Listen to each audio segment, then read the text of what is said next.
बहुत बहुत धन्यवाद। श्री अविनाश गहलोत महोदय, कितना महत्वपूर्ण विभाग है, पर कांग्रेस के मेरे सिर्फ 5 साथी इस विभाग को सुनने के लिए बचे और कोई नहीं, सब गए।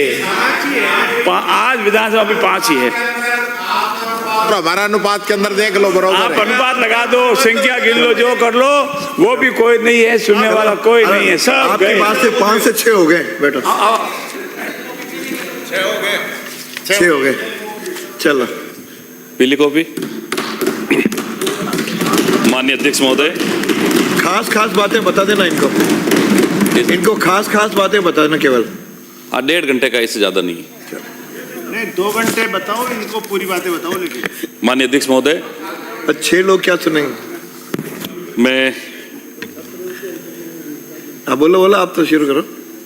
नहीं, आपने मुझे का जो बता रहे थे मांग संख्या 31 सामाजिक न्याय अधिकारिता विभाग की इस महत्वपूर्ण अनुदान मांग कर बोलने का अवसर दिया है, मैं आपका धन्यवाद प्रकट करता हूं। माननीय अध्यक्ष महोदय, आज इस महत्वपूर्ण मांग में कुल 45 माननीय सदस्यों ने 160 कटौती प्रस्ताव प्रस्तुत किए हैं और इसके अलावा भी सत्ता पक्ष के और विपक्ष के बहुत सारे माननीय सदस्यों ने आज इस महत्वपूर्ण मांग पर अपने विचार प्रकट किए। माननीय नेता प्रतिपक्ष महोदय ने भी अपने बहुमूल्य सुझाव इस सदन में रखे हैं। सर्वप्रथम मैं इस कटौती प्रस्ताव प्रस्तुत करने के लिए उन सभी माननीय सदस्यों का आभार प्रकट करता हूं और इन सभी कटौती प्रस्तावों का जवाब आपको 24 घंटे के अंदर अंदर भिजवा दिए गए हैं। सभी जवाब आप तक पहुंच जाएंगे। मैं माननीय अध्यक्ष महोदय, देश के यशस्वी प्रधानमंत्री श्री नरेंद्र मोदी के नेतृत्व में विकसित भारत 2047 के विजन को दृष्टिगत रखते हुए प्रदेश के यशस्वी मुख्यमंत्री भजनलाल शर्मा जी और हमारी यशस्वी उप मुख्यमंत्री महोदय वित्त मंत्री आदरणीय दिया कुमार जी का भी धन्यवाद करना चाहूंगा, जिन्होंने लगातार अपने कार्यकाल का दूसरा बजट, पिछले बार 24-25 का, इस बार 25-26 का बजट ऐतिहासिक बजट प्रस्तुत किया, जिसके अंदर सामाजिक न्याय अधिकारिता विभाग की विशेष बातों को प्रमुखता से इस बजट में शामिल किया गया। और मैं कहना चाहूंगा कि हौसला बुलंद कर रास्तों पर चल दे, हौसले बुलंद कर रास्तों पर चल दे, तुझे तेरा मुकाम मिल जाएगा, बढ़कर अकेला तू पहल कर, देख कर तुझको काफिला खुद ब खुद बन जाएगा। माननीय सभापति, अध्यक्ष जी, मैं इसलिए कहना चाह रहा हूं कि पिछले 1.25 साल में जो यशस्वी मुख्यमंत्री भजनलाल शर्मा जी के भागीरथी प्रयासों से जिस राजस्थान प्रदेश ने पिछले 5 सालों में कांग्रेस सरकार के समय बीमारू प्रदेश के रूप में जो जाना जाता था देश के अंदर, उस प्रदेश को, राजस्थान को पूरे देश के अंदर विकास के मामले में नंबर 2 पर लाकर खड़ा किया। इसके लिए मैं मुख्यमंत्री का धन्यवाद प्रकट करना चाहता हूं। और माननीय अध्यक्ष महोदय, बहुत सारे विषय के अंदर पिछले, मैं 1.25 साल की बात कर रहा हूं, 1 साल की बात, हमारे पास 4 साल और पड़े का नंबर आएगा। हम तो 2 पे तो हम ही ले आए थे। हाँ, 1 पे लाओ, ये हुई बात। मैं माननीय नेता प्रतिपक्ष महोदय की बेचैनी को समझ सकता हूं, हमारे बड़े धीर गंभीर स्वभाव के, और मैं इसलिए उनका व्यक्तिगत रूप से सम्मान करता हूं कि आपके पास में पिछले 5 साल तक मंत्रालय रहा। मैंने बहुत कुछ आपके माध्यम से सीखने का अनुभव भी आपसे किया है, आपसे सीखने का प्रयास भी किया है। आपकी हर एक बातों को, क्योंकि आप विभाग के मंत्री हैं, विभाग का मंत्री का अनुभव रहता है, और इससे भी ज्यादा हमारे जिले के प्रभारी मंत्री भी रहे हैं, इसलिए भी मैं व्यक्तिगत रूप से आपका सम्मान करता हूं। तीसरा, इस बात के लिए आप मेरे से बड़े भी हैं, इसलिए भी मैं आपका धन्यवाद प्रकट करता हूं। और तो और माननीय सभापति अध्यक्ष जी, विभाग द्वारा तो केवल जूली से सीखोगे ना, केवल सीखोगे तो जूली से सीखोगे, औरों से भी सीखोगे। मैं माननीय अध्यक्ष महोदय कई बार इनके घर गया हूं। इनको संस्कार अच्छे मिले, घर से, दादी माँ से सबसे। मैंने शब्द कुछ नहीं बोला साहब। माननीय अध्यक्ष महोदय, माननीय अध्यक्ष महोदय, आपने बात बताई, बहुत महत्वपूर्ण बताई, आपने समय पर बताई। ये सारे संस्कार इन्होंने अपनी दादी माँ से सीखे हैं, इसीलिए संस्कार इनके अंदर है। मैं ऐसा कोई शब्द नहीं बोलूंगा माननीय अध्यक्ष महोदय जिससे कहीं और कहीं बाहर जाके बखेड़ा बन जाए, तो मैं उस शब्द पे नहीं जाना चाहूंगा। उस दिन भी मेरा मंतव्य कभी ऐसा नहीं था कि हमारी देश की प्रधानमंत्री के प्रति ऐसी भावना हो जिससे आपको ठेस पहुंचे, कभी नहीं कहा हमने, और ना कभी आगे भी हमारा विचार रहेगा। हम सबका सम्मान करते हैं। विभाग के द्वारा सामाजिक सुरक्षा के क्षेत्र में विभिन्न योजनाओं का संचालन किया जा रहा है। वित्तीय वर्ष 2024-25 में राज्य के बजट 2,90,219 करोड़ रुपए का प्रावधान था, जिसमें से हमारे विभाग का बजट 17,625.88 करोड़ रुपए का था, जो कुल राज्य बजट का 6.07% है। इसी प्रकार बजट वर्ष 2025-26 में राज्य का कुल बजट 3,25,545 करोड़ 90 लाख रुपए का रखा। उसमें से 20,164 करोड़ 98 लाख करोड़ रुपए जो कुल राज्य बजट का 6.19% है। वित्तीय वर्ष 24-25 में विभाग, विशेष योग्यजन विभाग, अनुदान निगम सहित कुल बजट की प्रावधान राशि रुपए 17,625.88 करोड़ रुपए की तुलना में 14.40% की वृद्धि करते हुए वृद्धि राशि रुपए 2,539.1 करोड़ रुपए हमारी सरकार ने आगामी वित्तीय वर्ष 25-26 के आय व्यय के अनुमान में विभाग हेतु कुल राशि 20,164.98 करोड़ रुपए, राज्य निधि के अंतर्गत राशि रुपए 19,172.39 करोड़ रुपए एवं केंद्रीय प्रवृत्ति योजनाओं की राशि रुपए 992.59 करोड़ रुपए का प्रावधान किया है। और माननीय सभापति अध्यक्ष जी, समाज के जो वर्ग, जो लोग पीछे छूट गए हैं, उन्हें आगे लाने के लिए सतत प्रयास माननीय प्रधानमंत्री नरेंद्र मोदी जी के नेतृत्व वाली सरकार द्वारा किए जा रहे हैं। मोदी जी के प्रयासों को साकार करने का संकल्प हमारे प्रदेश के मुख्यमंत्री भजनलाल शर्मा जी के नेतृत्व वाली सरकार द्वारा किया जा रहा है। माननीय भैरव सिंह जी शेखावत के द्वारा जिस राजस्थान का निर्माण किया गया, उस नए राजस्थान के निर्माण को हमारी पूर्व मुख्यमंत्री वसुंधरा जी के समय आगे बढ़ाया गया। और आज मुझे कहते इस बात का गर्व है कि मुख्यमंत्री भजनलाल शर्मा जी के नेतृत्व में वही राजस्थान ऊंचाई पर बढ़ रहा है। विकास के मामले में हम लगातार नए आयाम को छू रहे हैं, और इसी का परिणाम है कि पिछले दिनों हमने राइजिंग राजस्थान के माध्यम से 35 लाख करोड़ रुपए के एमओयू हुए। ये एमओयू होने के बाद राजस्थान में लाखों लोगों को रोजगार के अवसर मिलेंगे और राजस्थान में विकास की नई इबारत लिखी जाएगी। जब भी कोई कार्य की शुरुआत हम लोग करते हैं माननीय अध्यक्ष महोदय, उसमें थोड़ा सा वक्त लगता है लेकिन जब उसके परिणाम मिलते हैं हमारे सामने, निश्चित ही परिणाम देश की, प्रदेश की प्रगति के लिए एक नया पायदान होता है। मैं माननीय अध्यक्ष महोदय, हमारे विभाग की जो बजट का प्रावधान है, मैंने बताया वित्तीय वर्ष 2023-24 में राज्य का बजट 2,58,883.68 करोड़ रुपए था, और उसमें विभाग का था 13,536.46 करोड़ रुपए। ये 5.23% था कुल बजट का वर्ष 2023-24 में। 24-25 में इसको बढ़ाकर राज्य का कुल बजट 2,90,219.40 करोड़ हुआ। उसमें विभाग का 17,625.88 करोड़, और ये 5.23% से बढ़कर 6.07% हुआ। और इस बार 25-26 में राज्य का कुल बजट 3,25,545.90 करोड़ हुआ, और विभाग का बजट बढ़कर 20,164.98 करोड़ हुआ, और ये पिछले साल की तुलना में 6.07 से बढ़कर 6.19% हुआ।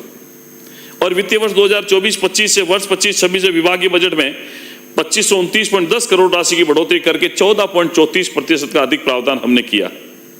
मैं इसमें बहुत सारे माननीय अध्यक्ष महोदय, विभाग का हमारा अनुदान निगम का भी है, विशेष योग्यजन का भी है, और बहुत सारे जो हमारी योजना है जिसके बारे में विस्तृत रूप से बताना चाहूंगा।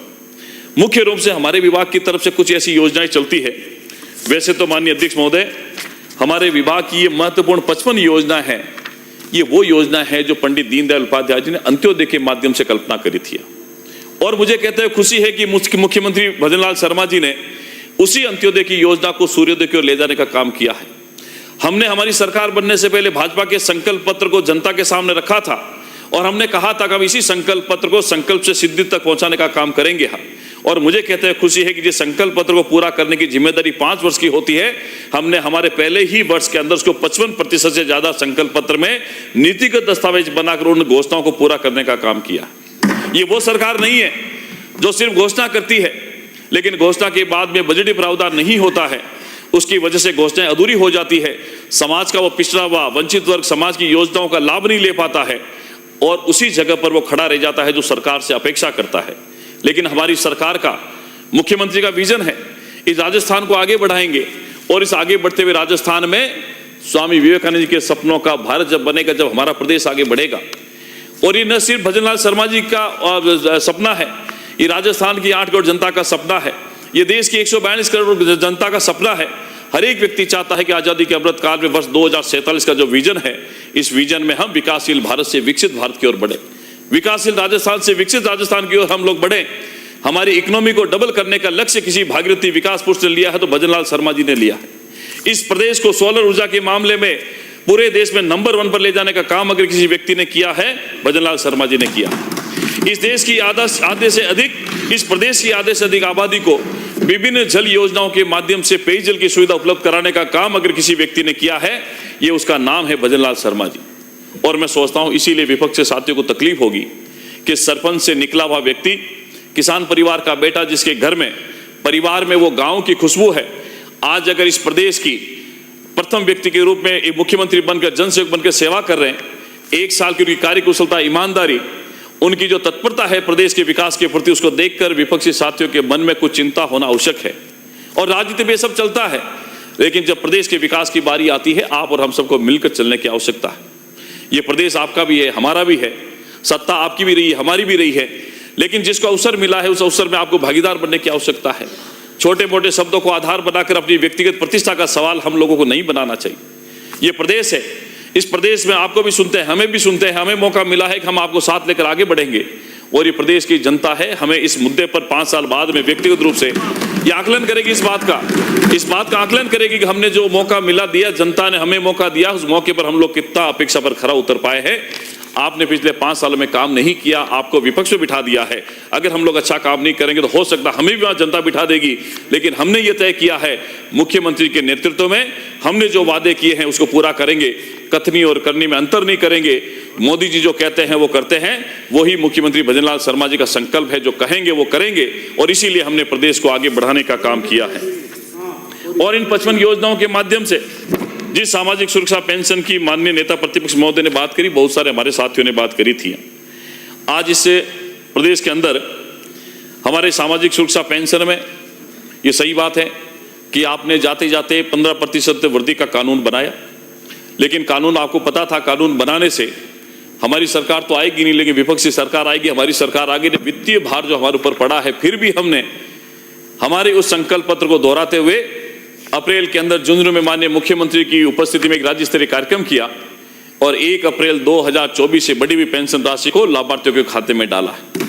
लगभग 89 लाख लोगों के खाते में ये 15% राशि बढ़ी हुई डाली। जो पहले 1000 रुपये मिनिमम राशि होती थी, उसको 1150 किया। और इस बार माननीय मुख्यमंत्री इसी बजट में उस 1150 की राशि को बढ़ाकर 1250 रुपये कर दिया। सामाजिक सुरक्षा पेंशन की योजना हो, छात्रवृत्ति योजना हो, मुख्यमंत्री अनुवृत्ति योजना हो, छात्रावास योजना हो, मुख्यमंत्री कन्यादान योजना हो, पालनहार योजना हो, सिलिकोसिस योजना हो, ये ऐसी योजनाएं हैं जो हमारे प्रदेश में चलती है और किसी प्रदेश में शायद पालनहार वाली सिलिकोसिस जैसी योजना नहीं चलती होगी। ये मैं आपसे निवेदन करना चाहता हूं। माननीय अध्यक्ष महोदय, बहुत सारे हमारे जो साथी थे जिन्होंने अपने अपने विचार इससे आज के कार्यक्रम के आपके इसे बजट की अनुदान मांग पर रखा है। सामाजिक विकास हो, सामाजिक कल्याण हो, एक कल्याणकारी राज्य का महत्वपूर्ण अभिन्न अंग है, जिसे भारत के संविधान में राज्य की नीतियों के निर्देशक सिद्धांतों में शामिल किया गया है। भारतीय संविधान स्पष्ट रूप से कहता है कि राज्य लोगों के कमजोर वर्गों, विशेष रूप से अनुसूचित जातियों, अनुसूचित जनजातियों के शैक्षिक और आर्थिक हितों को विशेष देखभाल के साथ बढ़ावा देगा और सामाजिक अन्याय और सभी प्रकार के शोषण से रक्षा करेगा। विकास का तात्पर्य मौजूदा सामाजिक संरचना और रहने की स्थिति समाज के हर वर्ग के लिए समान अवसरों के साथ एक बेहतर और उन्नत सामाजिक संरचना में सामाजिक परिवर्तन है। हमारा समाज विविध सामाजिक आर्थिक संरचना वाली विभिन्न जाति, पंथ, धर्म, मजहब, संप्रदाय की श्रेणियों से बना है। केंद्र और राज्य सरकार कमजोर वर्गों की सामाजिक आर्थिक स्थिति को बढ़ाने के लिए उन पर विशेष ध्यान देने के लिए प्रतिबद्ध है। हमारी सरकार ने 1 वर्ष की अवधि में आम जन को राहत पहुंचाने के लिए अंत्योदय के सेवा भाव से कार्य शुरू किया है। यशस्वी मुख्यमंत्री भजनलाल शर्मा जी महोदय के नेतृत्व में हमारी सरकार ने वंचित वर्ग, वृद्धजन, निराश्रित युवाओं को सक्षम बनाने एवं उनके उन्नति के अवसरों में वृद्धि की है। इसके लिए सामाजिक क्षेत्र के अपेक्षा अनुरूप बजट का प्रावधान किया गया है। देश के प्रधानमंत्री जी कहते हैं कि इस देश का चाहे गरीब हो, युवा हो, मजदूर हो, किसान हो, महिला हो, यही वो वर्ग है जिनको आज की तारीख में हम सबको आगे ले जाने की आवश्यकता है और यही सबका साथ, सबका विकास, सबके प्रयास की बात को आगे बढ़ाने का मूल मंत्र है और हम इसी के साथ में आगे बढ़ रहे हैं। प्रधानमंत्री के विजन को मुख्यमंत्री के नेतृत्व में हमारा विभाग आगे बढ़ा रहा है। भारतीय सरकार भारतीय संविधान के राज्य निर्देशक सिद्धांतों के अनुसार कमजोर वर्गों के उत्थान के लिए प्रतिबद्ध है। वर्ष 2051-52 में राज्य सरकार ने इन वर्गों के सर्वांगीण विकास के लिए एक अलग विभाग स्थापित करने का निर्णय लिया और इसे पिछड़ा वर्ग विभाग नाम दिया गया। 1956-57 में समाज कल्याण के विभिन्न पहलुओं को अपने अधीन लाते हुए विभाग का नाम बदलकर समाज कल्याण विभाग कर दिया गया और इसी तरह दिनांक 21 फरवरी 2007 की एक अधिसूचना द्वारा विभाग का नाम बदलकर सामाजिक न्याय एवं अधिकारिता विभाग कर दिया गया। माननीय अध्यक्ष महोदय, जैसा कि हम सबको विदित है कि हमारा विभाग अनुसूचित जाति, जनजाति, अन्य पिछड़ा वर्ग, वृद्धजन, महिलाओं, बालकों, पशुपालकों तथा समाज के दुर्बल वर्गों के शैक्षणिक और आर्थिक रूप से संबल प्रदान करने तथा सामाजिक अन्याय और शोषण से संरक्षण प्रदान करता है। सामाजिक न्याय का मतलब है सभी लोगों को समान अधिकार, अवसर और व्यवहार देना। ये एक ऐसी व्यवस्था कायम करने का प्रयास है जिसमें सामाजिक आर्थिक विषमताएं कम हो। सामाजिक न्याय का मकसद समाज में रहने वाले सभी लोगों को सामाजिक समानता देना है। हमारा विभाग मुख्य रूप से अनुसूचित जाति, जनजाति, आर्थिक रूप से पिछड़े, अन्य पिछड़े, विशेष पिछड़े वर्ग के शैक्षिक और सामाजिक आर्थिक विकास के लिए केंद्रित और समर्पित है। हमारा विभाग अनुसूचित जाति, जनजाति, ओबीसी, एमबीसी, ईडब्ल्यूएस, विशेष रूप से सक्षम लोगों, अक्षम लोग, विधवाओं, निराश्रित और समाज के अन्य सामाजिक आर्थिक रूप से कमजोर वर्गों के उत्थान के लिए कार्यक्रमों की क्रियान्वित एक नोडल एजेंसी के रूप में लगातार काम करता आया है। हमारे विभाग की मुख्य गतिविधियों के रूप में लक्षित समूह का सामाजिक आर्थिक विकास, छात्रवृत्ति और छात्रावास सुविधाओं के माध्यम से लक्षित समूह की शैक्षिक वृद्धि, सामाजिक सशक्तिकरण के लिए योजनाएं, वृद्ध विशेष रूप से सक्षम, अक्षम और विधवा, निराश्रित आदि के लिए सामाजिक सुरक्षा की योजनाएं, निःशक्तजन, दिव्यांगों के लिए पुनर्वास के लिए कार्यक्रम, ये इस प्रकार की योजनाओं के माध्यम से हमारा विभाग लगातार काम कर रहा है। मैं इस अवसर पर पंडित दीनदयाल उपाध्याय जी को उससे बात को कोट करना चाहूंगा जिसमें कहा कि आर्थिक योजनाओं तथा आर्थिक प्रगति का माप समाज के ऊपर की सीढ़ी पर पहुंचे व्यक्ति से नहीं बल्कि सबसे नीचे के स्तर पर विद्यमान व्यक्ति से होता है। हम भी देखते हैं समाज में आज भी बहुत सारे ऐसे वर्ग हैं, ऐसे व्यक्ति हैं जो समाज की आखिरी पंक्ति में खड़े होते हैं, लेकिन जब आज़ादी के 75 साल बाद में हम विश्लेषण करते हैं तब देखते हैं किसी व्यक्ति को रहने का मकान नहीं, पीने का पानी नहीं, बिजली नहीं, सड़कें नहीं, स्कूल नहीं, हॉस्पिटल नहीं। तब इस प्रकार की व्यवस्थाओं की चिंता देश में बैठे हुए प्रधानमंत्री नरेंद्र मोदी जी करते हैं और प्रधानमंत्री आवास की योजना को, उस गरीब के पक्का मकान बनाने की योजना को साकार करते हैं। जल जीवन के माध्यम से चाहे मरुस्थलीय इलाका हो, चाहे मैदानी हो, चाहे पहाड़ी इलाका हो, घर घर नल के कनेक्शन देने का काम उस प्रधानमंत्री मोदी जी की इसी अंत्योदय की योजना को साकार करने के लिए हुआ है। और माननीय अध्यक्ष महोदय, बहुत सारी योजना जो केंद्र राज्य सरकार की मिलकर चलती है और तो और पंडित दीनदयाल उपाध्याय जी के इन शब्दों में निहित भावनाओं को साकार करने के उद्देश्य से हमारी सरकार ने लगातार 2 बजट में अनुसूचित जाति, अनुसूचित जनजाति वर्ग के समग्र विकास, सशक्तिकरण हेतु अनुसूचित जाति उपयोजना एवं जनजाति उपयोजना की बजटीय प्रावधान को प्रथम वर्ष 24-25 में राशि 1000 करोड़ रुपए से बढ़ाकर 1500 और इस वर्ष 25-26 में से बढ़ाकर 1750 करोड़ किए जाने की घोषणा की है। ये राशि बढ़ाकर अनुसूचित जाति, जनजाति वर्ग के उत्थान को हमारी सरकार की सोच को इंगित करती है। समाज के समग्र विकास हेतु आर्थिक रूप से पिछड़ा वर्ग के परिवारों को भी अधिक अवसर उपलब्ध हेतु पर्याप्त राशि का आवंटन किया गया है। अब माननीय अध्यक्ष महोदय, जिस सामाजिक सुरक्षा पेंशन के बारे में बहुत सारे साथी जो हैं सवाल खड़े करते हैं, विपक्ष का काम होता है कि हमारी किसी भी योजनाओं के बारे में अपनी मनगढ़ंत टिप्पणी करके उस पर आक्षेप लगाने की भी आप लोग बात करते हैं। मैं माननीय नेता प्रतिपक्ष महोदय को बड़ी जिम्मेदारी के साथ में कहता हूं कि पिछले 4 दिन में 2 बार ये सवाल खड़ा हुआ कि हमारी सरकार के समय पेंशन की जो राशि है वो 4 महीने तक लगातार पेंडिंग रहती है। मैं बड़ी जिम्मेदारी के साथ में कह रहा हूं माननीय अध्यक्ष महोदय, हमने दिसंबर तक का कंप्लीट भुगतान कर चुके हैं।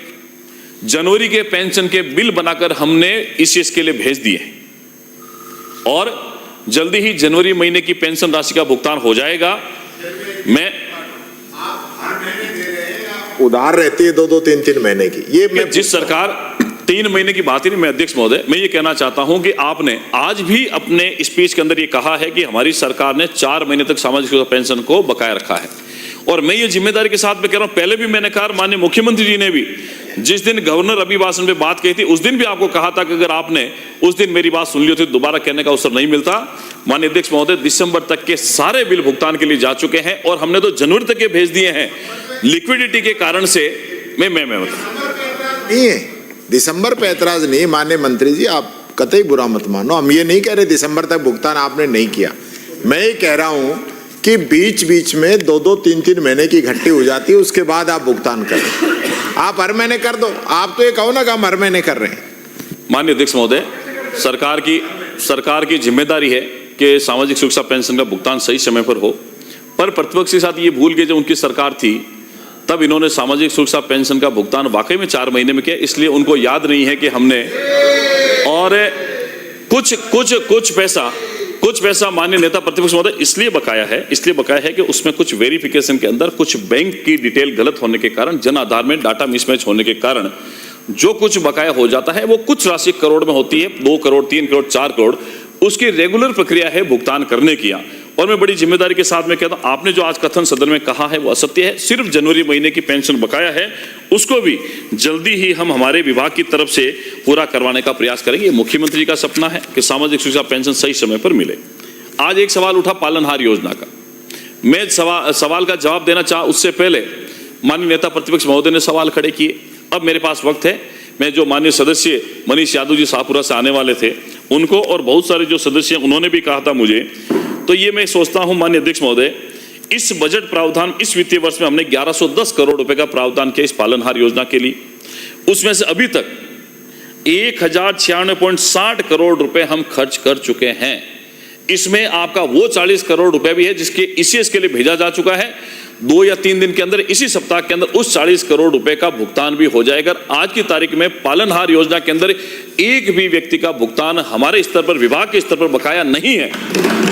मैं सुबह यही कहना चाह रहा था कि ये लगातार प्रोसीजर है। और माननीय नेता प्रतिपक्ष, आप तो मंत्री रहे इस विभाग के, पालनहार योजना में 3 से 5 हजार बच्चों का एक साथ बिल बनकर ट्रेजरी में जाता है।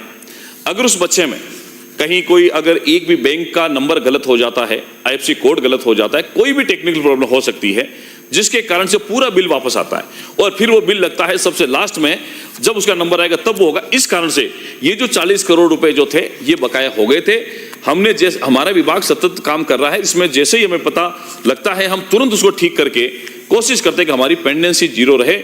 और मैं आज आपको ये आग्रह कर रहा हूं कि पालनहार योजना के अंदर किसी प्रकार का बकाया भुगतान नहीं है। 40 करोड़ के भुगतान हमने भेज दिए हैं, और इस योजना के माध्यम से उन बच्चों को जो 0 से 6 साल तक के हैं उनको, और 6 से 18 साल तक के बच्चों को हम लोग 2500 रुपए तक का मासिक प्रावधान किया हुआ है, वो हम लोग देते हैं।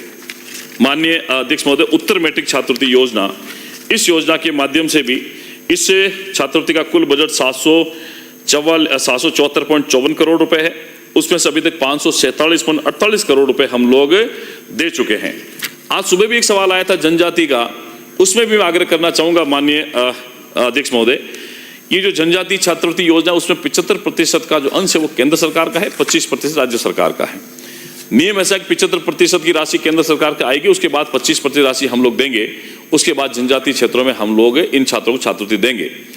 वर्ष 19-20, 20-21 के अंदर छात्रों के आवेदन कम आए, उसके बाद 21-22, 22-23 और 23-24 के अंदर काफी आवेदन आने के बाद में, और पिछली जब आपने 17-18 के बाद में जब इनको बजट नहीं मिला, हो सकता है कि पिछली सरकार ने क्या कि मैं उस पर नहीं जाना चाहूंगा, लेकिन एकदम से जब बजट बढ़ा उसके बाद में हमारे मुख्यमंत्री जी भजनलाल शर्मा जी के भागीरथी प्रयासों से, विभाग के प्रयासों से, मेरे स्वयं के स्तर पर हमने जब केंद्र सरकार को यह आग्रह किया कि हमारे इन जनजाति क्षेत्रों के बच्चों के लिए जो हमारा बजट है उस बजट को रिलीज किया जाए, तो उन्होंने 250 करोड़ रुपए हमारी सरकार के पहले ही वर्ष के अंदर हमने लाए।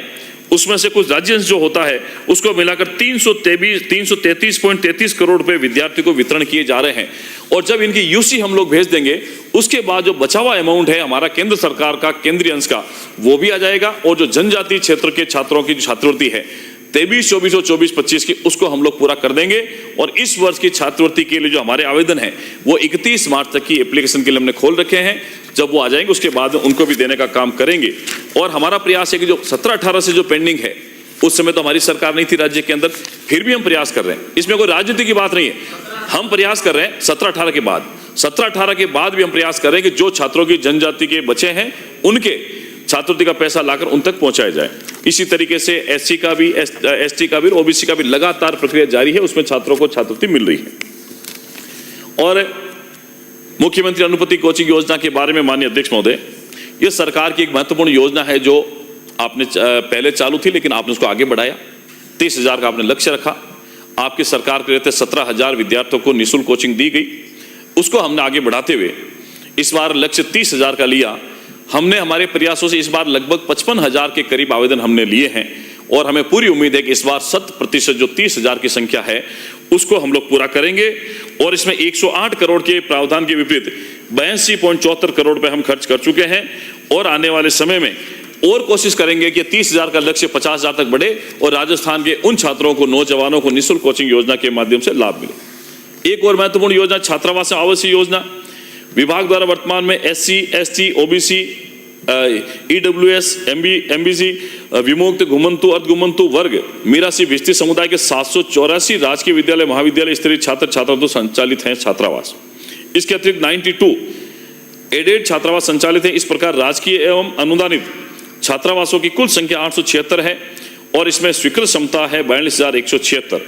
इसी प्रकार वंचित वर्ग के परिवार के विद्यार्थियों को गुणात्मक शिक्षा की सुनिश्चितता के लिए 40 आवासीय विद्यालयों का संचालन किया जा रहा है, जिनकी प्रवेश क्षमता 14,544 है। इन छात्रावासों में आवासीय विद्यालय में रहने वाले छात्र छात्राओं को आवास और अन्य सुविधाएं जैसे पोशाक, भोजन, नाश्ता आदि सुविधा निःशुल्क उपलब्ध कराई जा रही है। छात्रावासों में प्रति विद्यार्थी राशि बजट घोषणा वर्ष 2024-25 का क्रियान्वयन करते हुए राशि रुपए 2,500 रुपए से बढ़ाकर 3,000 प्रति माह मेज भत्ता दिया जा रहा है। और इसी वर्ष बजट में माननीय मुख्यमंत्री जी के प्रयासों से वर्ष 25-26 में ये राशि बढ़ाकर फिर से 3,250 रुपए कर दी गई है। और बजट वर्ष 2025-26 में 90 करोड़ की लागत से 4 आवासीय विद्यालयों के निर्माण करवाए जाने की घोषणा हुई इसी बजट में। साथ ही 50 करोड़ की लागत से 16 विद्यालय स्तरीय सावित्रीबाई फुले छात्रावास एवं एक विमुक्त, घुमंतु, अर्धघुमंतु वर्ग के विद्यार्थियों तो विद्यालय स्तरीय छात्रावास, महाविद्यालय स्तरीय बालिकाओं के लिए 82.45 करोड़ रुपए 19 छात्रावास खोले जाने का प्रावधान हुआ है। और पूर्व में संचालित नकारा, अनुपयोगी, जर्जर भवन विहीन छात्रावासों के पुनर्निर्माण का प्रावधान किया गया है। इस छात्रावास और आवासीय विद्यालय योजना में बजट है 185.73 करोड़ रुपए, उसमें से 155.61 करोड़ रुपए इस वित्तीय वर्ष में हमने खर्च कर चुके हैं। और आवासीय विद्यालयों का बजट प्रावधान 108.95 करोड़ रुपए और हमने उसमें व्यय कर दिए हैं 89.37 करोड़ रुपए। और इसके साथ ही माननीय अध्यक्ष महोदय, मुख्यमंत्री कन्यादान योजना, जिसमें हमारा बजट प्रावधान 60 करोड़ 42 करोड़ हम लोग खर्च कर चुके हैं। राज्य सरकार द्वारा आर्थिक रूप से कमजोर विधवा महिलाओं की पुत्रियों की विवाह में आर्थिक मदद हेतु मुख्यमंत्री कन्यादान योजना का संचालन किया जा रहा है, जिसमें 21,000, 31,000, 41,000 और 51,000 के बीच में जो बीपीएल हैं और दूसरी कैटेगरी, उसके अंदर ये सुविधा उनको दी जाती है। और इसके अलावा असहाय महिलाओं वृद्धजनों पर्याप्त बजट का प्रावधान हमारी सरकार के द्वारा किया गया है। और इसमें हमने जो अनुदान मासिक भत्ता है ये बढ़ाकर 3,250 रुपए किए जाने की मुख्यमंत्री जी की सरकार द्वारा हुई है। एक महत्वपूर्ण योजना माननीय अध्यक्ष महोदय पहली बार राजस्थान में देखने को मिली कि जहां विमुक्त, घुमंतु, अर्धघुमंतु समुदाय की पहचान करने के लिए दादू दयाल घुमंतु सशक्तिकरण योजना का अनाउंस इसी वित्तीय वर्ष 2025-26 के बजट में हुआ है। हमारे भजनलाल जी की सरकार ने इस कैटेगरी को, जिसको डीएनटी हम लोग कहते हैं, समुदाय के लोगों के पास विभिन्न योजनाओं का लाभ देने के लिए मूलभूत दस्तावेजों का अभाव होता है। इस कारण से इन लोगों को उक्त योजनाओं का, जो सरकार की लोक कल्याणकारी योजना, लाभ नहीं मिलता, वंचित रह जाते हैं। इस वंचित समुदाय को विभिन्न योजनाओं का लाभ दिलाने के लिए माननीय भजनलाल शर्मा जी के नेतृत्व की सरकार ने वित्तीय वर्ष 2024-25 में दिनांक 27/11/2024 से 15/12/2024 तक सभी जिलों में विमुक्त, घुमंतु, अर्धघुमंतु सहायता शिविरों का आयोजन किया गया। उक्त सहायता शिविरों में इन समुदाय के व्यक्तियों को 57,000 से अधिक दस्तावेज जारी किए गए, जिसमें वोटर आईडी, आधार कार्ड, राशन कार्ड, घुमंतु पहचान पत्र, मूल निवास, जनाधार इत्यादि जैसे दस्तावेज शामिल हैं। और साथ ही सहायता शिविरों में विभाग की विभिन्न सामाजिक योजनाओं जैसे पालनहार, पेंशन योजना आदि से लाभान्वित किया गया। और मैं माननीय नेता प्रतिनिधियों जिम्मेदारी के साथ में कह रहा हूं, ऐसा कैंप किसी भी सरकार के द्वारा इन घुमंतु समुदाय के लिए पहली बार आयोजित हुआ है। और मैं धन्यवाद देता हूं संघ के उस प्रकल्प को, अखिल भारतीय घुमंतु प्रकोष्ठ को, जिसके सहयोग से हमने ये काम किया है और उन्होंने हमें हर काम के लिए मदद करी है। जो वॉलंटियर्स है, जो स्वयंसेवक हैं, वो इस काम में हमारी मदद करते हैं और हमें इस काम को करने में और आसानी हुई है। और इसी समुदाय के लिए स्थायी रूप से बसाने हेतु मुख्यमंत्री घुमंतु आवास योजना वित्तीय वर्ष 24-25 की बजट घोषणा संख्या 23 का क्रियान्वयन प्रारंभ कर दिया गया है। इस योजना के अंतर्गत पोर्टल के माध्यम से समुदाय के व्यक्तियों को आवेदन प्राप्त कर लाभान्वित किया जा रहा है। मुझे सदन को बतावे खुशी है कि बजट घोषणा 25-26 में विमुक्त घुमंतु अर्ध घुमंतु समुदाय के सशक्तिकरण एवं उत्थान की दृष्टि से दादू दयाल घुमंतु सशक्तिकरण योजना प्रारंभ करने की घोषणा की गई है और इस पर 60 करोड़ रुपए का व्यय प्रस्तावित है, जो बजट के अंदर प्रावधान है। जिस बाबा साहब अंबेडकर को आप और हम आदर्श मानते हैं, वो किसी आपके एक के नहीं, किसी पार्टी के नहीं, वो सबके हैं। जिस देश में एक पूजनीय व्यक्ति के रूप में, पूजनीय देवता के रूप में हम लोग उनको मानते हैं और इन्हीं अंबेडकर जी को सच्ची श्रद्धांजलि देने का काम हमारी सरकार ने किया है। हमारे भाजपा के संकल्प पत्र 2023 के बिंदु संख्या 726 में वर्णित है कि अनुसूचित जाति समुदाय के लिए अंबेडकर तीर्थ स्थल यात्रा योजना प्रारंभ करेंगे, जिसके अंतर्गत हम बाबा साहब भीमराव अंबेडकर जी की जीवनी से जुड़े पंच तीर्थ के भ्रमण का प्रावधान करेंगे। और हमने इसको पूरा करते हुए बाबा साहब अंबेडकर की जन्मभूमि महू मध्य प्रदेश, शिक्षा भूमि लंदन स्थित 10 किंग हेनरीज रोड स्थित स्मारक, दीक्षा भूमि बौद्ध धर्म अपना स्थान नागपुर, महापरिनिर्माण भूमि निधन का स्थान दिल्ली हलीपुर और चैत्य भूमि शमशान स्थल मुंबई इंदु मिल, वहां हमारे योजना के माध्यम से इन पंच तीर्थों का भ्रमण कराने की योजना भी हमारे विभाग की तरफ से हुई है। मुझे लगता है ये पहली बार हुआ। और हमारे साथ में SC/ST कॉर्पोरेशन, ये पंचायत निर्माण करवाए किसने? अभी थोड़ी देर बाद में कुंभ में चलते हैं। नहीं, वंचित वर्गों के आर्थिक सशक्तिकरण राजस्थान अनुसूचित जाति जनजाति वित्त एवं विकास सहकारी निगम लिमिटेड, जो हमारा एक महत्वपूर्ण उपक्रम है, समाज में समरसता के साथ साथ हमारी सरकार का मुख्य उद्देश्य समाज को आर्थिक रूप से सक्षम बनाना है। इसके लिए वंचित वर्ग के युवक युवतियों को अपेक्षित कौशल एवं दक्षता प्रशिक्षण प्रदान कर स्वरोजगार हेतु अनुजा निगम राजस्थान, अन्य पिछड़ा वर्ग वित्त एवं विकास निगम आदि के माध्यम से ऋण उपलब्ध कराने का विशेष प्रावधान किया गया है। इससे इन वर्गों में उद्यमिता विकास को भी सहयोग मिलेगा। हमारी सरकार की मंशा है कि वंचित वर्ग के युवाओं के विकास के अवसरों में कोई बाधा स्थायी रूप से उत्पन्न ना हो। इसके लिए अनुसूचित जाति जनजाति, अन्य पिछड़ा वर्ग, आर्थिक रूप से पिछड़ा वर्ग, सफाई कर्मचारी, दिव्यांगजन इत्यादि को आर्थिक संबल प्रदान करने के लिए विभिन्न निगमों द्वारा पूर्व वर्षों में दिए गए ऋण के क्रम में वन टाइम सेटलमेंट स्कीम लाई जा रही है। मुझे यह अवगत कराते खुशी है कि भारतीय जनता पार्टी की पूर्व सरकार ने वित्तीय वर्ष 2018 में SC/ST, सफाई कर्मी, दिव्यांगजन, OBC वर्ग के व्यक्तियों को दिए गए ऋण राशि को रुपए 2 लाख तक के सभी ऋण माफ कर दिए जा चुके हैं। और राज्य में पहली बार अनुसूचित जाति जनजाति, सफाई कर्मचारी, दिव्यांगजनों को राजस्थान सरकार द्वारा राज्य मद से उक्त वर्गों को ऋण उपलब्ध कराने हेतु वित्तीय वर्ष 24-25 में राशि रुपए 18.75 करोड़ स्वीकृत कर अनुजा निगम उपलब्ध कराएगी। इसी प्रकार OBC के लिए OTSS, इसी प्रकार अन्य पिछड़ा वर्ग के लिए राजस्थान अन्य पिछड़ा वर्ग वित्त एवं विकास निगम को 18.75 करोड़ रुपए की राशि उपलब्ध करवाई गई है। आर्थिक कमजोर वर्ग के व्यक्ति को स्वरोजगार हेतु बैंकों द्वारा उपलब्ध करवाए जाने वाले ऋण पर राज्य सरकार द्वारा 3 से 5% ब्याज अनुदान का प्रावधान किया गया है। और हो गई ना, बजट का ही बोल दिया ना, OTS one time settlement scheme मैंने पूरा बोल दिया। और माननीय अध्यक्ष महोदय, इसके साथ ही दिव्यांगजनों हेतु संयुक्त सहायता अनुदान योजना वित्तीय वर्ष 24-25 में हमारी सरकार द्वारा बजट घोषणा की जाकर पहली बार राजस्थान के अंदर 50,000 विशेष योग्यजनों को सुगम आवागमन सुविधा हेतु सहायक अंग उपकरण वितरित किए जाने का लक्ष्य रखा गया था। और जब 15 दिसंबर को हमारी सरकार का 1 वर्ष पूरा हुआ, इसी पिंजरापौल गौशाला परिसर में जब माननीय मुख्यमंत्री के विशेष आतिथ्य में एक राज्य स्तरीय कार्यक्रम हुआ अंत्योदय शिविर के नाम से, पहली बार 12,000 लोगों को हमने कृत्रिम अंग उपकरण वितरण करने का काम किया है। एक व्यक्ति को 20,000 रुपए तक के उपकरण और 50,000 तक के उपकरण। और इससे आगे बढ़ते हुए इस बार हमारे मुख्यमंत्री जी के भागीरथी प्रयासों से बड़ा मन दिखाते हुए इसी लक्ष्य को आगे बढ़ाकर घोषणा वर्ष 2025-26 में इन 50,000 की बजाय 1 लाख विशेष योग्यजनों को लाभान्वित करने की घोषणा की गई, जिसमें 150 करोड़ रुपए के बजट का प्रोविजन किया गया है। माननीय अध्यक्ष महोदय, राज्य में पहली बार माननीय उप मुख्यमंत्री महोदय द्वारा विशेष योग्यजनों को सुविधा संबल प्रदान करने की दृष्टि से राज्य में 20 करोड़ रुपए 25-26 के कृत्रिम अंग उपकरणों की गुणवत्ता के संबंध में अनुसंधान के लिए राशि रुपए 20 करोड़ का प्रावधान किया गया है। इस शोध के परिणाम स्वरूप दिव्यांगजनों को उच्च गुणवत्तापूर्ण कृत्रिम अंग उपकरण प्राप्त हो सकेंगे। इसके साथ ही स्वयं सिद्धा सेंटर ऑफ एक्सीलेंस दिव्यांगजन एवं वंचित वर्गों की सुविधाओं का उन्नयन की दृष्टि से वर्तमान में संचालित जामडोली परिसर जयपुर का विस्तार व सुदृढ़ीकरण करते हुए राज्य सरकार द्वारा पहली बार पिछले बजट में स्वयं सिद्धा सेंटर ऑफ एक्सीलेंस स्थापित किया जा रहा है। इस हेतु चरणबद्ध रूप से 200 करोड़ रुपए का व्यय प्रस्तावित है।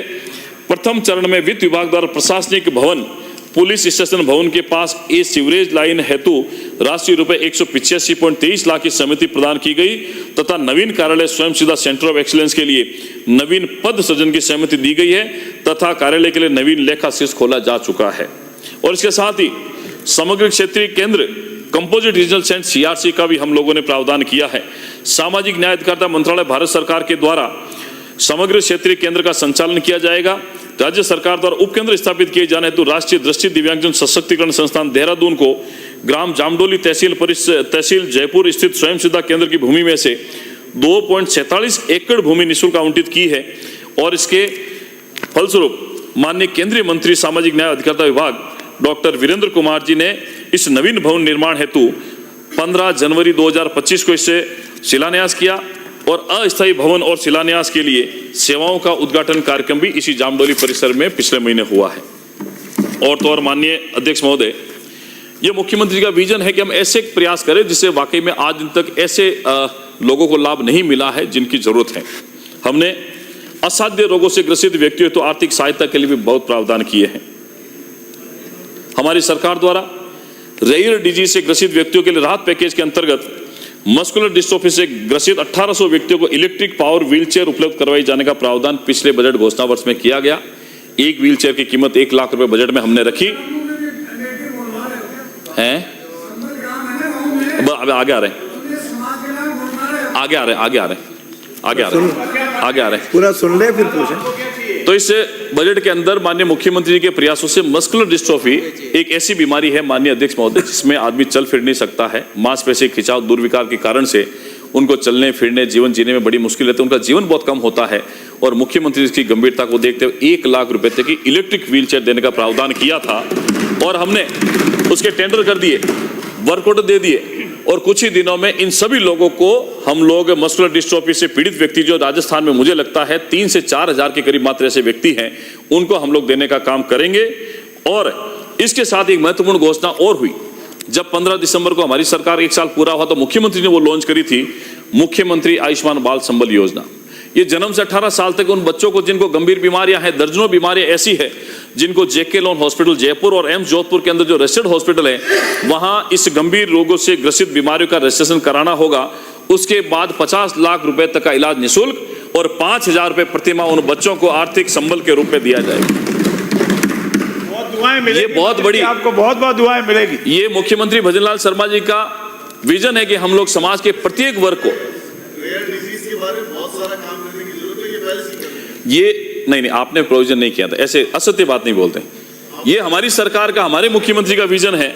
इसलिए कहना चाहूंगा कि संघर्ष उन नन्हे बीज से सीखिए, संघर्ष उन नन्हे बीज से सीखिए जो जमीन में दफन होकर भी लड़ाई लड़ता है और तब तक लड़ता है जब तक धरती का सीना चीर कर अपने अस्तित्व को साबित नहीं कर देता। काम करके बता। आपके पास में कुछ हो तो बताइए। और माननीय अध्यक्ष महोदय, इसके साथ में सिलिकोसिस नीति जो है वो राजस्थान की नंबर 1 पॉलिसी है। इसमें वैसे मजदूर जो खदान में काम करते हैं, पत्थर की कटिंग का काम करते हैं, पत्थर घिसाई का काम करते हैं, जिनकी वजह से जो डस्ट उनके नाक में चली जाती है उसके बाद में उस व्यक्ति का जीवन बहुत कम समय के लिए रहता है। विभाग द्वारा सिलिकोसिस रोग का पता लगाने, रोकथाम, नियंत्रण एवं पुनर्वास हेतु न्यूमोकोनियोसिस नीति का सुचारू रूप से संचालन किया जा रहा है। नीति के तहत सिलिकोसिस प्रमाणित होने पर राशि रुपए 3 लाख रुपए, सिलिकोसिस पीड़ित की मृत्यु के उपरांत सहायता राशि 2 लाख रुपए और 10,000 रुपए की अंतिम संस्कार सहायता राशि अलग से प्रदान की जा रही है। सिलिकोसिस पीड़ित को 1500 रुपए की मासिक पेंशन, सिलिकोसिस मृतक पीड़ित की पत्नी को 1150 रुपए से लेकर 1500 रुपए तक की मासिक विधवा पेंशन तथा बच्चों को पालनहार योजना के अंतर्गत आर्थिक सहायता प्रदान की जा रही है। वित्त वर्ष 2024-25 में नीति के अंतर्गत 1531 सिलिकोसिस पीड़ित परिवार को राशि रुपए 45.24 करोड़ रुपए की सहायता प्रदान की गई है। नीति के अंतर्गत चेस्ट रेडियोग्राफ के लिए tele radiology of artificial intelligence AI के उपयोग और ऑटो अप्रूवल को प्रशासनिक सुधार और लोक शिकायत विभाग भारत सरकार द्वारा राष्ट्रीय ई गवर्नेंस स्वर्ण पुरस्कार 2024 प्रदान किया गया, जो हमारे लिए बड़े गौरव की बात है। यह हमारी सरकार की उपलब्धि है। भारतीय आर्थिक सर्वेक्षण 2025 सामाजिक क्षेत्र शीर्षक के बॉक्स 1110 में उल्लेखित है कि राजस्थान सरकार के सार्वजनिक स्वास्थ्य प्रबंधन में सिलिकोसिस प्रबंधन में टेली रेडियोलॉजी और AI का उपयोग कर एक नया बेंचमार्क स्थापित किया है। ये हमारी सरकार की मुख्यमंत्री भजनलाल शर्मा जी के नेतृत्व में जो उपलब्धि है उसके बारे में आपसे निवेदन करना चाहता हूं। मुख्यमंत्री दिव्यांग स्कूटी योजना, ये सही है कि पिछली सरकारों ने भी हर वर्ष में दिव्यांग स्कूटी योजना के बारे में उन हमारे दिव्यांग साथियों को जो कॉलेज में पढ़ने वाले हैं उनको स्वरोजगार के लिए और बहुत सारे काम जो कॉलेज में पढ़ने वाले हैं उनके लिए दिव्यांग स्कूटी योजना भी लागू है। स्कूटी योजना अंतर्गत 18 वर्ष से 45 वर्ष आयु के ऐसे विशेष योग्यजन जो कॉलेज में अध्ययन कर रहे हैं या स्वयं का रोजगार कर रहे हैं को सम्मिलित किया गया है। वित्तीय वर्ष 24-25 की बजट घोषणा संख्या 92-3 के अंतर्गत 2000 युवा दिव्यांगों को 2000 स्कूटी वितरण की घोषणा की गई थी और हमने हमारे इसी वित्तीय वर्ष में मार्च से पहले वो सभी 2000 स्कूटी का वितरण हम लोगों ने पूर्ण कर चुके हैं। और जिन स्कूटियों की बात आप कर रहे हैं वो माननीय हमारे जो डॉक्टर प्रेमचंद बेरवा जी मंत्री जी हैं, उन्होंने पहले भी उसके बारे में आपको बता दो। कालीबाई भील मेगा स्कूटी योजना के माध्यम से जो कुछ जगह पे वितरित नहीं कर पाए थे उनको भी हम लोग वितरित कर रहे हैं। किसी प्रकार से सरकारी धन का दुरुपयोग नहीं हो और जो संसाधन उपलब्ध हैं उनको हम लोग चाहते हैं कि उनका सही समय पर सही स्थिति में उपयोग हो। और माननीय नेता प्रतिपक्ष महोदय, मैं तो इतना ही कह रहा हूं कि आपने जो स्कूटी जो बताई है ना पिछले साल की है, इस बजट में कितना आपने कहा ना स्कीम चल रही है, तो इस बजट में कितना प्रावधान है ये बता दें। कल आपने ये सवाल उठाया था। कल हमारी वित्त मंत्री जी ने कहा था कि 34,000 के करीब स्कूटियों की घोषणा उन्होंने करी है। कल आपको बजट का जो परिवर्तित बजट था उसमें आपने पढ़ा होगा। ये मुख्यमंत्री जी हमारी दिया कुमारी जी ने ये रखा था, तो आपकी जानकारी के निवेदन है। और माननीय अध्यक्ष महोदय, और ये जो जिस अनुसूचित जाति की जनसंख्या 40% या 40% अधिक है वो संबल ग्राम माना गया। अलावा थोड़ी बताएंगे, वही बताएंगे जो मेरे उत्तर होने के बाद बता। एक और है, कोई बात, उत्तर होने के बाद कुछ नहीं बचता। मैं तो वैसे ही कह रहा हूँ, ये तो नहीं बता पाएंगे क्योंकि है नहीं प्रावधान। दूसरा ये है कि अनुजा निगम का ऋण है, आप लोग बजट में लेके आए कि 1 टाइम सेटलमेंट उनका करेंगे। अब वो बेचारे 10-10, 20-20, 30-30 हजार वाले लोग हैं, क्या 1 टाइम है, उनको तो पूरा ही कर दो सेटल। हाँ चलो बोलो, आप कंटिन्यू रखो। माननीय अध्यक्ष महोदय, आप तो आराम से बिराज रहे हैं ना, क्योंकि हमारे आज का वो बीच में आ जाता, हमको चिंता होती है। मैंने माननीय अध्यक्ष महोदय, मेरी नजर से कोई बच नहीं सकता। Very good. हमारी पूर्ववर्ती सरकार ने माननीय अध्यक्ष महोदय 2 लाख रुपए तक के मैंने पहले ही इस बजट में, मुझे लगता है आपका ध्यान कहीं और था। आपकी नजरें हमारे ऊपर हमेशा इनायत ही रहती है, पर उधर थोड़ा जो भी अनुशासन का पालन करेंगे सभी पे इनायत है। माननीय अध्यक्ष महोदय, हमारी पूर्ववर्ती सरकार ने 2 लाख रुपए तक समस्त ऋण को माफ कर दिया। वो पहले मेरे स्पीच में बता दिया है। आपका जो सुझाव है आने वाले समय में माननीय मुख्यमंत्री के साथ बैठकर इस संबंध में भी बात करेंगे और जो भी प्रदेश के हित में होगा उसको पूरा करने का प्रयास हम लोग करेंगे। जिस संबल ग्राम विकास योजना के बारे में आपने बताया है, तो राजस्थान में अनुसूचित जाति के लोगों के कल्याणार्थ सर्वांगीण दृष्टिकोण अपनाए जा सके, इस दृष्टि को ध्यान में रखते हुए वर्ष 97-98 में ये योजना प्रारंभ की गई। ये योजना 100% राज्य योजना है। ऐसे गांव जिनकी कुल आबादी में अनुसूचित जाति की संख्या 40% या 40% अलग है को संबल ग्राम माना गया है। वर्ष 2011 की जनगणना के अनुसार अब तक 4,948 ग्राम इस योजना में चयनित है और वो चयनित ग्रामों की जो सूची है वो आप सबके पास भी है, हम उपलब्ध करवा भी देंगे। अभी हम लोग उसमें कुछ, हमारे पास जो बजट है उस बजट के अनुसार हम लोग आपको उपलब्ध भी करवा रहे हैं ताकि आपको ये उसका लाभ भी मिल सके। और भी है, बहुत है भी। जिन माननीय सदस्यों ने इस बजट के अभिभाषण पर भी, आज डिमांड पर भी ये कहा है, विशेष रूप से विपक्षी साथियों ने, कि हमारी सरकार ने उन विपक्षी साथियों को बजट में कुछ नहीं दिया। मैं तो मेरे विभाग की कुछ जो चीजें बताना चाहूंगा कि हमारे 25-26 के बजट में बांसवाड़ा में आपके विधायक अर्जुन सिंह जी बामणिया और अनूपगढ़ से हैं श्रीमती शिमला देवी, उनको बिंदु संख्या 73-2 में विद्यालय स्तरीय सावित्रीबाई फुले छात्रावास की घोषणा हमारी सरकार ने करी है आपके विधायकों के क्षेत्र में।